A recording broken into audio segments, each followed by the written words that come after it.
go. Good day, ma'am. So today I'll be presenting and performing the arithmetic logic unit using LT Spice. And here I have my A input, as you can see, and B input.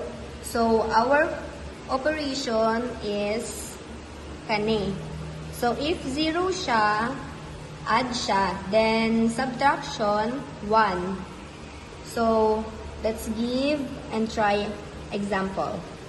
First, let's try. Okay.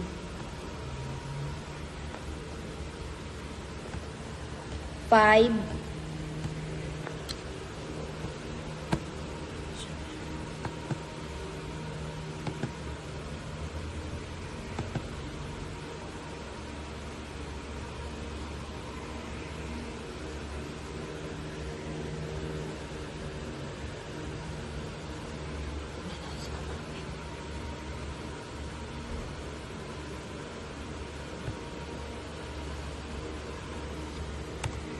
5 plus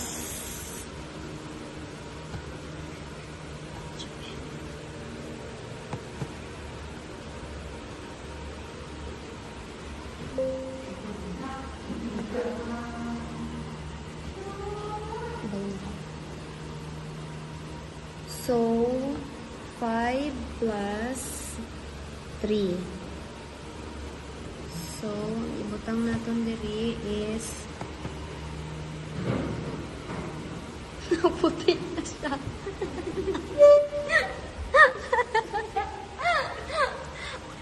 Man. So, 5 plus 3.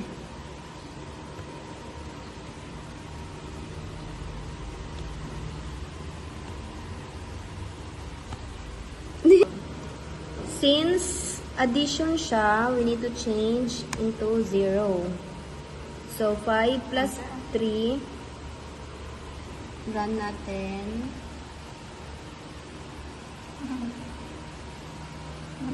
Not responding po siya. We just need to wait.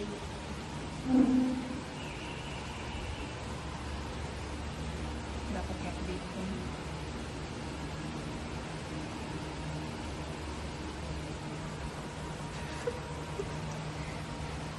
Hindi, mag-edit po sa CapCut. So, as you can see, the answer. So, as you can see, ang answer niya, 5 plus 8 ang atong gibutang na example. So, 1, 2, 4, 8.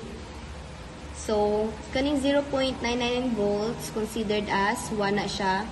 While ang 2.2 picovolts is 0. Why is it considered 0? Because picovolt value is considered 0 because it is extremely small and only caused by simulation precision, limits, or floating nodes. So, proceed na sa next example. Halimbawa, 4 plus 4. 1, 2, 4. So, 4 plus 4 ta. Ito na naman tayo. Net responding po siya. Maghintay lang po tayo. Yun. 0. Okay. So, 4. Maghintay na po tayo dahil lag po siya. Not responding. Yan. Wow, na lang.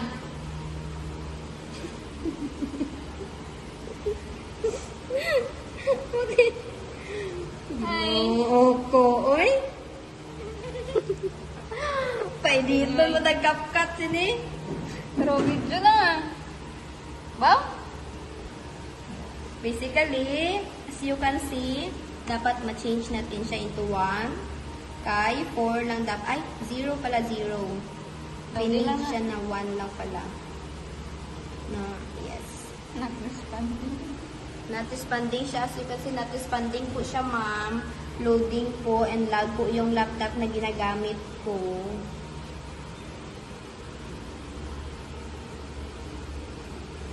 dun sa virus mo. So, need siya ma-zero. O, zero na Zero siya. naman. Okay na. So, kanisad. Also, not responding. We just still need to wait until it's okay. Yun, loading na siya.